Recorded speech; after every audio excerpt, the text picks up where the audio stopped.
What's up, everybody? A little bit of fog hat for you.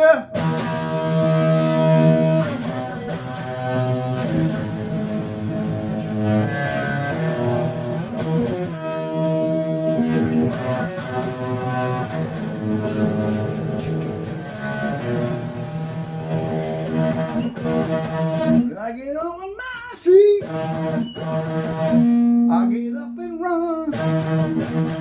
Sidewalk into my feet. Revolution here I come.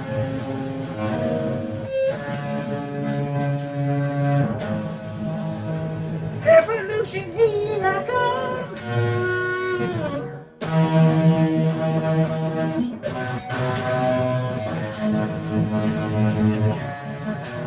Woo!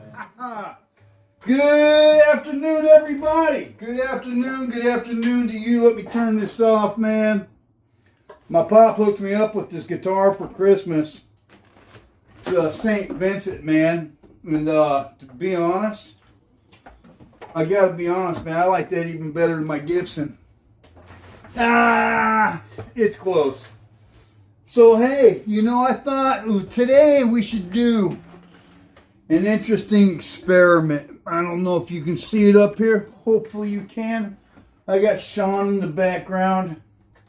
I'm just going to get rid of this microphone for the time being. We'll just knock that over there. Never mind that.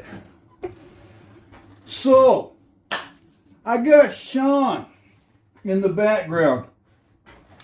And I've talked smack about DEA agents and stuff like that have talked about doing kinetic operations in other countries. There's just so much going on in the world. I was taking down page after page after page of notes regarding artificial intelligence today. I was really just going down a whole list of stuff because it's a concern. And there's a lot to it, and it deserves its own episode. But, coming home today, I was watching Shawn, Ryan. I happened to see this thing where Shawn's up here and he's talking about what it would look like if Delta Force went after cartels. Interesting. Delta Force guys are admittedly badass, tip of the spear type people. Terrorists are fighting for what they believe in, what they believe to be true, their values. Cartel is a fucking transaction for money. It's harder to infiltrate somebody whose motivations are not financial. I'm speaking from experience. I had the privilege being part of both going after Pablo. We're the guys who captured the intel that captured the Cali cartel. The Pete Blaber hot question.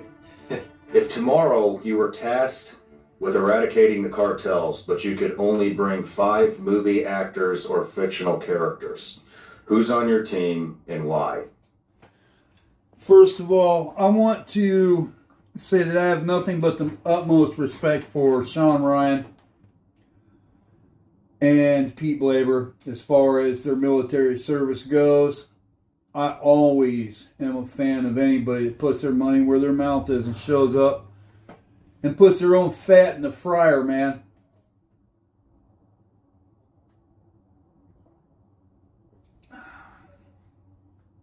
Because there's a lot of people who are going to sit there and tell the chef how to cook the soup. And not that they shouldn't have a voice. If they're a member of that household, they should have a say on how that food's cooked. It's their business. That being said, there is something to be said for when you are the one putting your body where the metal meets the meat. And just going to leave that right there. So given that context, the fact that he's putting this out on Patreon and letting these guys ask a question like this, we'll get to it. Right here. If tomorrow you were tasked with eradicating the cartels, but you could only bring 5 movie actors or fictional characters, who's on your team and why? And, in the most general terms, what's your weapon of choice? And what air support would you want overhead? Wow. Well, I don't, I wouldn't go down that, I wouldn't use that approach. I like his answer right off the top. You know, you have somebody asking that it's clearly has no experience. I'm going to go on a limb and say the person that asked that question has no direct experience with Mexico or the cartel. And so right off the top, it's blatantly disrespectful of Mexico, of all the people that bravely show up and fight everything in Mexico, of all the people, and they'll get into other things here in a little bit, all the people that live in Mexico that are great and noble people. Not that there's not noble people in other countries, but we're talking about Mexico, so we're going to stick with this. I wouldn't. I'd use, and you know you've been down there, and we're going to talk about Colombia. He's been down in Colombia. Shawn has not spent a bunch of time in Mexico. We've both been to Colombia, you know, through with and by, clandestine, especially in, you know, south of the Rio Grande. If you're a gringo and you're seen in some of these places, especially now after Venezuela, you know, they're gonna see you, they're gonna ID you. It's, you know, you're gonna have a really hard time. You know, I like how he's written his book too here, The Mission, the Men, and Me, Pete Blaber. I don't like him referencing everything south of the Rio Grande, like working in Colombia is somehow relevant to other Spanish-speaking countries. They're completely different, man. Completely different. Yes, they do have a common descendancy from Spain, etc. They're as different as night and day. And we'll get into that. I do like his calm demeanor, though. Collecting the on-the-ground intel you need. I don't want to throw a damper on that, so like, if I had the 5, I don't, you know, as soon as you said that, I was going, well, I'd take Larry. I think you just interviewed Larry. You know, I'd take a really good shot. Yeah. Larry would be one of my shooters. Even this right here, you know, how would you eradicate the cartel? And their first knee-jerk reactions going to Larry would be one of my shooters. If you spend enough time fighting cartel, you're going to figure out that you can shoot everybody in the entire country and there's still going to be people taking up arms afterwards to control the drug trade and the lack of jobs and other people that are forced into it. So there's a lot more than just needing a good shooter right off the bat. As you know, the narco traffickers are embedded in the local society. Mm-hmm. And not all of them are the rich cartel kingpins. Which is true. Some of them are the fruit stands. Yeah, exactly. Side of the road. Exactly. So you start, you know, if some of them are people that are just crossing the country that are forced into it too. There's that. of them are included, collateral damage or whatever, you've just lost the hearts and minds for further up. So you might get one cartel kingpin, but yeah, you're not going to clean up the cartels. So again, my advice would be go low vis, make it a clandestine. We should never say we're even, that mission is ongoing, but the infiltration should be starting right now. Obviously, Spanish speakers are a lot of 7th group guys, a lot of guys who, can blend in down there, would be needed. And I think, it would not be that hard to do some serious damage to them. You don't think it would be? I don't. I think if we had the intel, how do you? When I just go to drones. I want to bring something up. Both of these guys are speaking about something that they have no relative first-hand experience with. How much time have either of you guys collectively spent in Mexico dealing with the cartels in Mexico as they pertain to Mexico? Shawn, Pete, just throwing that out there. If any of you guys want to get in the comments on my video, you go right ahead. We had drones, we had predators for Bin Laden, and we couldn't find him. We couldn't find Zawahiri. We couldn't, find Mullah Omar. And most of their lieutenants we couldn't find, and we had those drones flying all the time. And a Predator's better than most of the drones that are flying today. Is it really? Yeah, resolution level, flight time, the whole thing. Thank you. Really so, weapon of choice. What would your weapon of choice be? It's just a Glock 19 with the Glock 19? Horrible weapon. just a simple gun. I've dropped it in the mud many a times. I slept. I mean, do each your own, but a Glock 19 going up against cartels, which was the question. I'm not doubting his badassery. The guy's Delta or whatever, but going up with the cartels with a Glock 19, no. And even that, going up against an armed convoy of cartel with a Glock 19. This is kind of what I take issue with these guys talking about this and having such a huge following, man, because it's just, they'll say something like that. They don't take... No, I'm not going to critique them too much. I'm just going to have my thoughts on immediately the cartel and how it pertains to that. Anyone that's going to do battle with the cartel with a Glock 19, good luck. Up with it. I had it in Iraq and Afghanistan. It was my sidearm. It always functions. I got a Trijicon sight on mine, red dot sight. I can hit anything with that, up to 100 meters. And there was one follow-up question here. So, if Delta Force was unleashed on cartel leadership in real life, what's your honest timeline to dismantle them? Again, I don't want to sound like a contrarian, but I wouldn't put a timeline on it. I Smart man. one of the things I think Putin did for Russia was he never told his generals there's any time limit on, take this sector. There's no time limit on you taking it. And a lot of people don't understand that. It's, the Russians have incredible strategic acumen. They always... This is true. Venerated generals too, General Zhukov. That being said, you're determining a war that's going to be ongoing and then stating that you're going to live in a perpetual state of warfare without defining clearly what the goals are. If freedom is the mark, instead of living under a military dictatorship or junta, this is the problem with these kind of discussions. They just... Let's hear what else he has to say. If you go back and read about the Eastern Front, you're amazed at what they did, how they crushed the Germans, big corps of Germans at a time, and all through their strategic acumen. They think deeply about strategy and then they implement it over time. So on the cartels, if the unit was doing it, I'd go back to what our other, the answer to the other question. I would have them lead with plenty of other guys, because you need all fluent Spanish speakers. So you're going to need to pick from a bunch of special ops units. And I would just give them the mission would be develop the situation. This is kind of arrogant because this assumes that this isn't already going on in Mexico by top-level professionals anyway.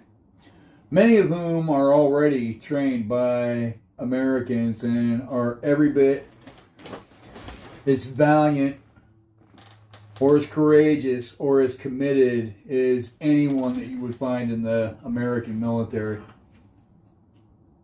Get them a base somewhere they can operate, and then, I haven't looked at whether that should be, where that should be. I'm sure someone with current Mexico expertise would be able to tell us that. So have kind of a base of operation, have these guys, out working with. The tough part about it in Mexico, I think, is it's really hard to trust anyone in the Mexican military or Mexican government. Again, you got the entire FBI redacting documents that are going over to the Department of Justice that are protecting God knows how many child predators, up to and including potentially the presidential candidate that I voted for, in terms of abusing 13-year-olds and raping them violently. and we can't even get that prosecuted, but here we are picking the fly doo-doo out of pepper in another country, and we've got all this going on over here.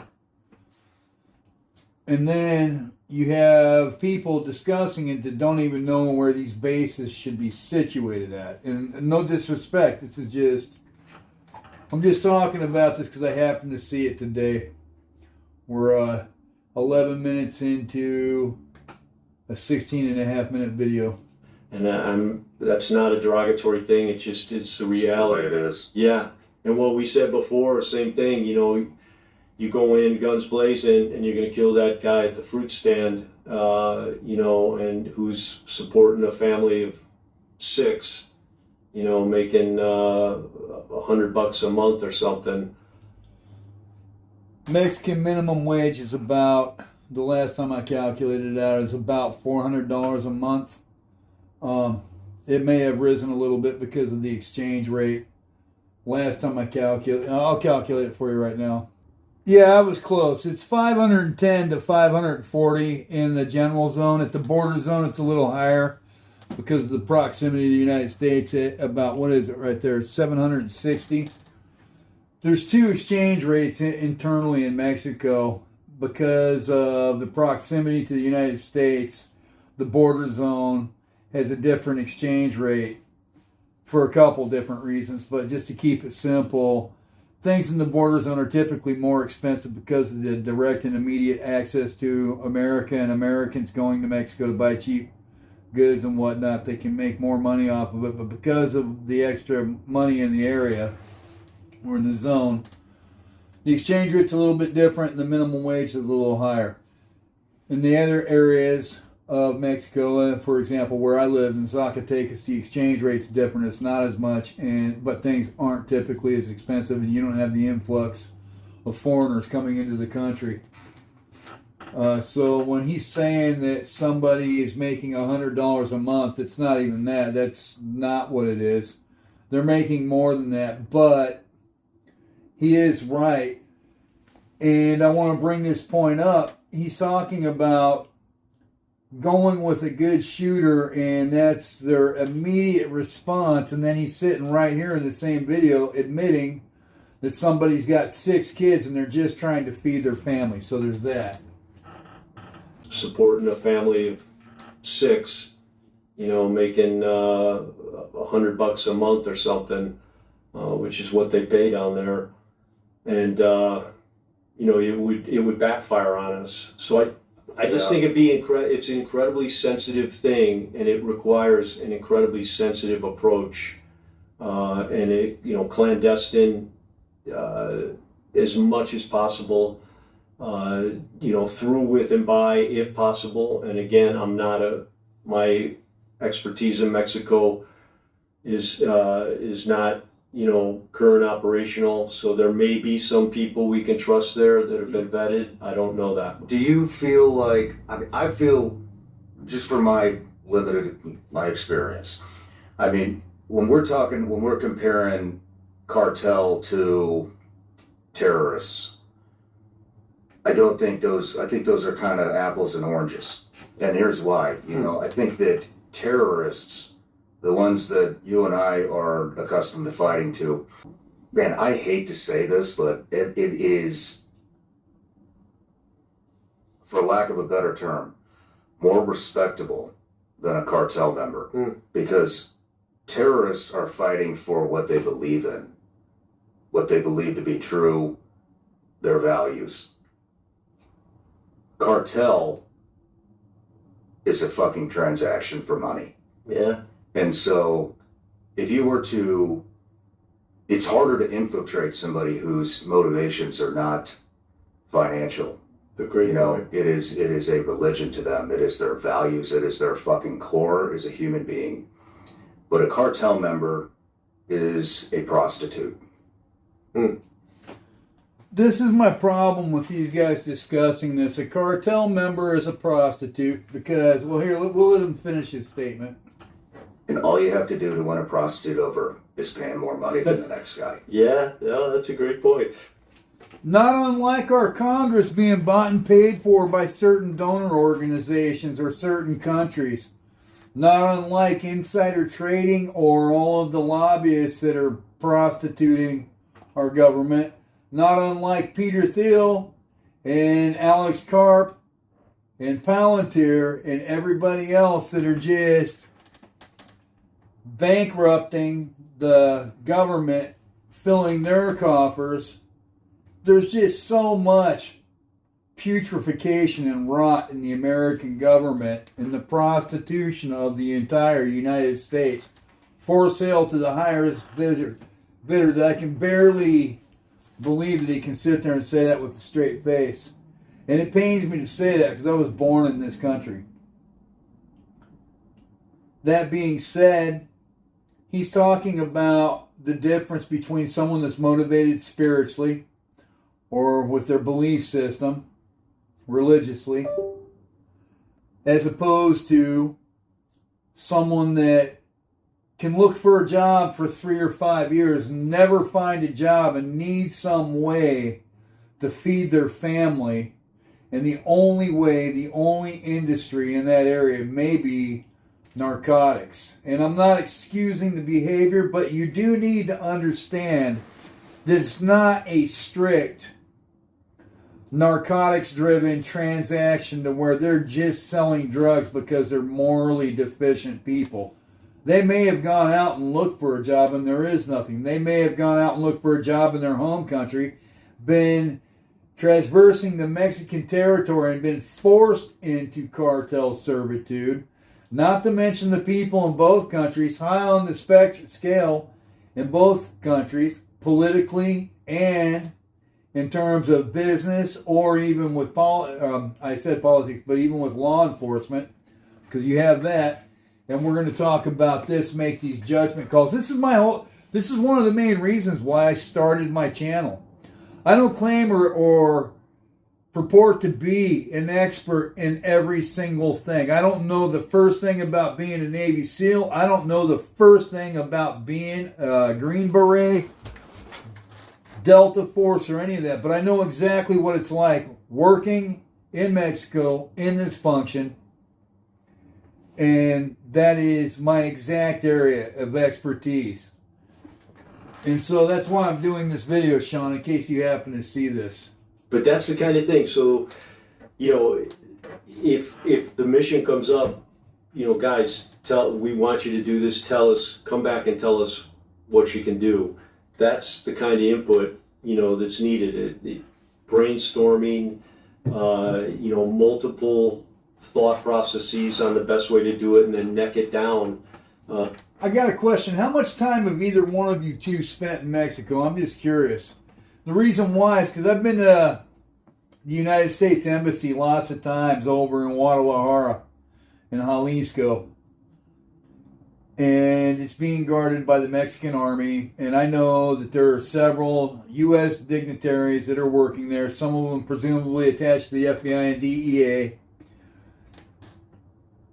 But outside of that, right there in maybe Monterrey and Nuevo León and Mexico City, there's not a whole bunch of you gringos or even Americanized Mexicans that are down there on behalf of the American government out doing anything. My own two eyes. I know this for a fact. Let's see something.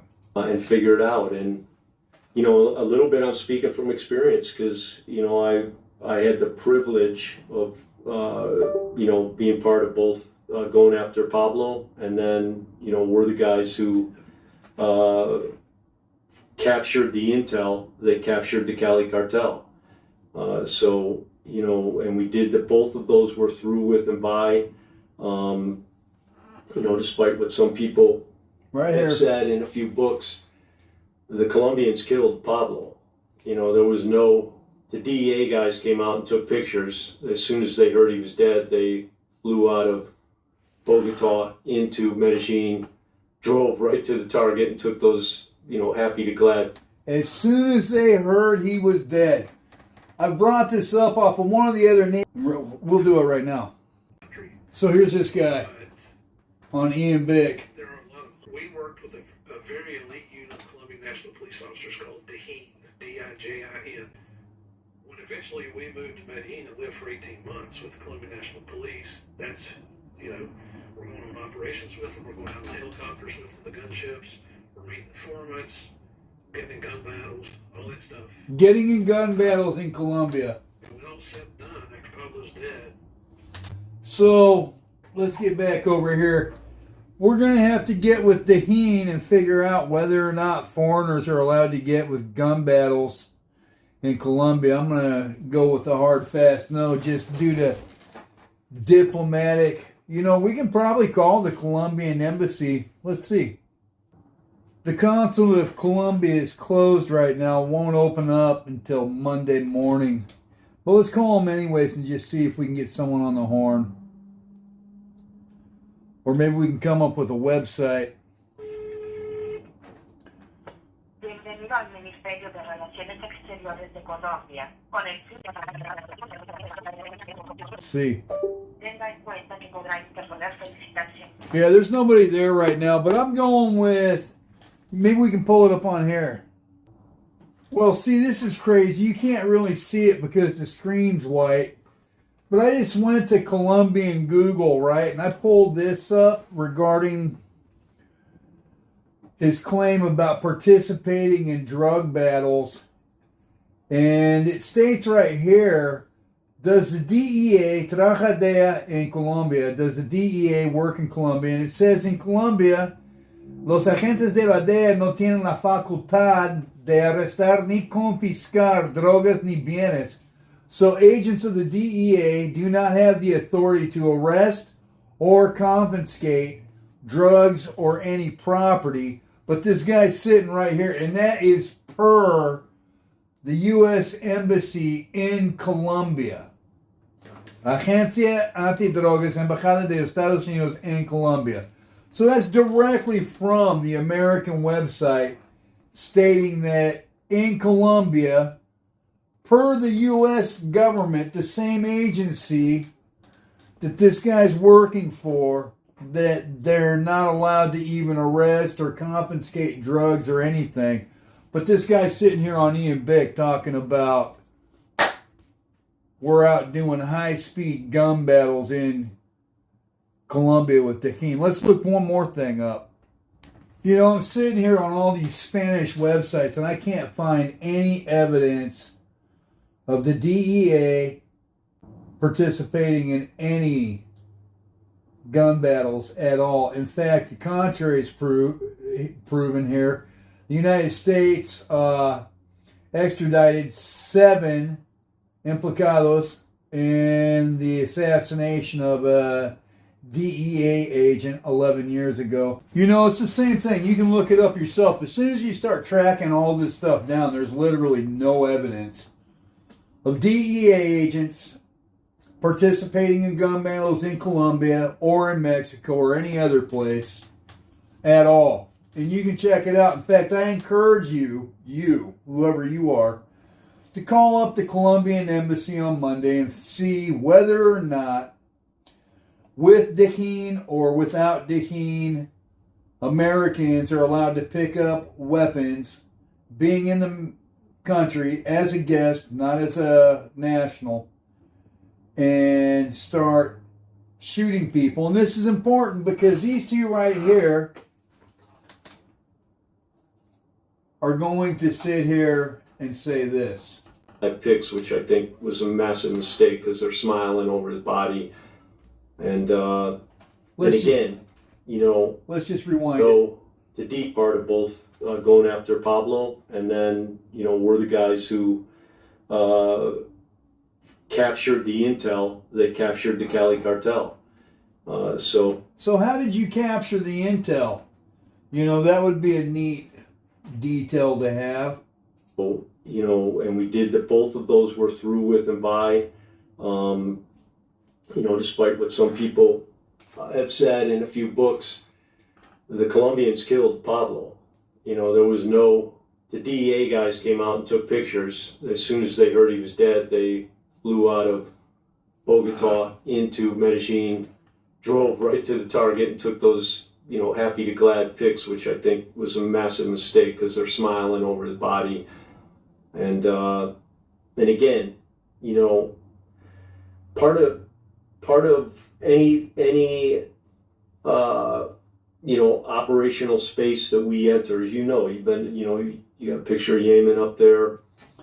Just to comment on that real quick. So, to be clear, Americans aren't in any law enforcement activity where they're going to be in a gunfight in a foreign country that isn't a full-on war zone like Afghanistan or something like that. You can forget it. You can forget it for numerous reasons. You forget, right off the top of my head, not even scripting this, guys, you have the diplomatic problems that are going to ensue should a foreigner come into your country as if a foreign national, at the behest of a foreign government, came into this country and started killing Americans. You can imagine what would go on with that, right? Right off the top. So, Americans going into some Latin American country thinking that they're going to start killing people, and then that's not going to be a diplomatic nightmare. One, right off the bat.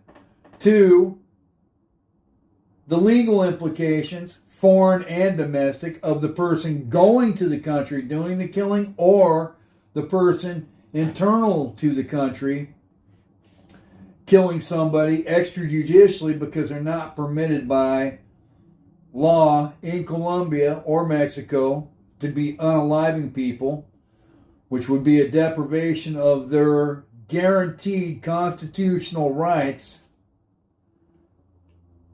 per Mexican or Colombian law to not be killed by a foreign actor on native soil. There are severe legal implications of that. Not to mention international treaties. And this guy just thinking that they're going to go in and start killing people like that is a lack of respect of their national sovereignty, a lack of respect of the legal structure implicit in whatever country you're operating in. There's so much wrong with what he just said that it's hard to even get into the full breadth and scope of that in a little video like this, because this is actually something that's worthy of a college semester of study. And in fact, there are college courses based exactly on these courses, on this subject of national sovereignty, constitutional law, etc., etc., etc., both domestically and internationally, no matter what country you're referring to. Afghanistan, you've got to respect the culture and the history of that country. And the law. One of the things I would I think it's a big part of what we'd have to do in Mexico. No matter where you're watching the Shawn Ryan show from, if you get in. So look, man, you know what? Mexico's hosting the World Cup right now. And you got these guys sitting here discussing the Mexican drug war so they can sell some gummies or whatever the hell. My wife, you know what? One sec. Okay, I've been joined by my dear, sweet wife off camera. She has no idea about the video I've been doing. And she purposely stays out of politics and stuff like that. You're a journalist in Mexico. Have you ever heard of, and your specific subject was security in Mexico relating directly to cartel-related matters and military and police, correct? Yes, correct. Have you ever heard of foreign agents operating in Mexico with weapons? No, just training. Sometimes, and the only people I know it was training, it was people from the FBI, the canines, yeah, helping with the units of canines in Mexico. So definitely sheriffs, deputies, that's it. But somebody like in a real... The sheriffs and deputies, this is interesting to me because Yeah. I've only seen Americans on 2 different occasions in Mexico. Even the Texas Rangers has been there giving courses. I don't disagree with that, and I have seen them, and you know what? That could be because we have a canine unit at the Secretariat. Yeah, but just as a training. I agree. I didn't know what they were doing there. I saw sheriffs there, and I saw someone from the State Department. But Just as a training. So you've never heard of an American Any of them. being in gunfights in Mexico? Ever. Ever. No. None of your colleagues. You've never even heard of it. Nobody. If you did hear something like that, would it be national news? Of course. Immediately. And it's a type of information that is going to be leaked to the mass media. I agree with Even you. like they will try to hide it will find a way to leak into the mass media. So yeah. And me being your husband, because this will definitely come up during the course of this video. Me being your husband, was everybody there, including the federal and state prosecutors, aware of my presence and aware of me going around armed in my work as an agent there? Yeah, but you being a U.S.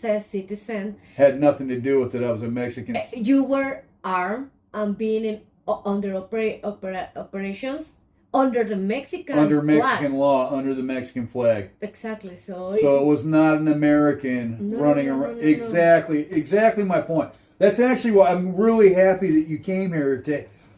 You know, guys, there's a lot of stuff going on with my platoon back home right now, involving the Maya Zambada stuff. And, you know, my wife and I are pretty careful about what we do or don't put out. But she's got her sources. I've got mine.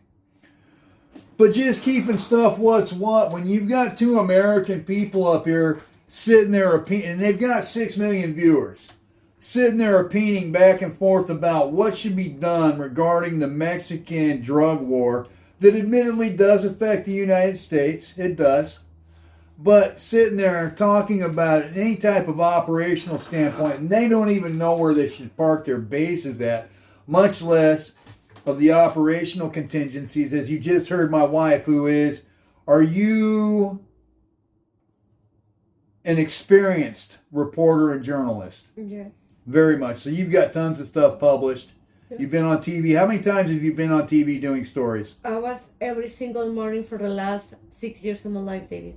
Right. So someone that's done this, and also for a national level news company in Mexico with roots in Mexico, that subsequently was sold to Univision in the United States. Yeah. So now they have a footprint here. But anyway, so that's just a level of expertise with my wife.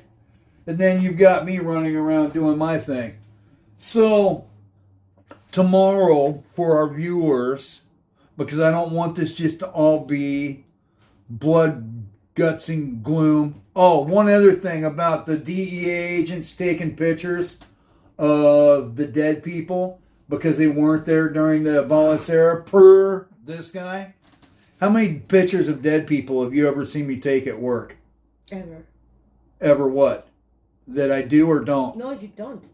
I never take pictures of dead people because of why? Let me see, my wife should know. Why don't I do that? For respect. Lack of respect. And so when these guys are sitting here talking about, even though they're my enemies and they were just trying to kill me and my brothers, right? I still don't take pictures of them? No, because they have family and the family don't have to be suffering for... And do I ever put like a lock code on any of my cell phones? No, you don't have. I leave them completely open. You can look at them whenever. And do you ever happen to see my messages or whatever if you're using my phone? Yeah. Yeah, so I don't have anything secret in there. Never take pictures of dead people because it's a lack of respect. Once they're dead, they're fallen, that's it. You let them go sort that out with God. These guys sitting here talking about Mexico and not even involving anyone that's got any actual time in Mexico, up to and including Ed Calderon. Fuerísima. You're just out of bounds, man. Mexico is a sovereign country, a sovereign people that are hospitable, nice people, respectful, honest, noble, and you can't even include them in the conversation and have no time invested in the country or the people, and you're going to sit here and talk about something that's of international importance? Bad start, guys. Bad start. And then tomorrow we're going to do a video on all the extra nice stuff about Mexico and FIFA, FOFI, World Cup stuff. Will you help me with that? Yeah. Yeah, but the problem with that type of TV shows, like shows so many pictures about dead people, is they're not selling good information. They're just morbid. That's I it. agree. You get tons of that stuff. Well, yeah, but I don't make publish. I don't. I make know. publish. I know you don't publish it. Do I get mad every time you show me? Yeah. Why? For the same reason we're saying, it's a lack of respect. Plus, I just get tired of seeing it. Yeah. You get tired of seeing it too? Yeah. You just got the best heart, man. Hey guys, I'm gonna cut this video off. I'm gonna go take my wife out to a movie or something. Hey, you know I'm just crazy about you. I'm crazy about you too. Really? Yeah, yeah. You know you're an excellent wife. You're an excellent husband. Really? Uh-huh. So tomorrow let's do a video on soccer, football, food. Yeah. All right, guys. Cheers, man. You gonna tell our audience something? Okay, nos vemos pronto. Nos vemos pronto. Well, there you have it, guys. We're going to the movies. Bye.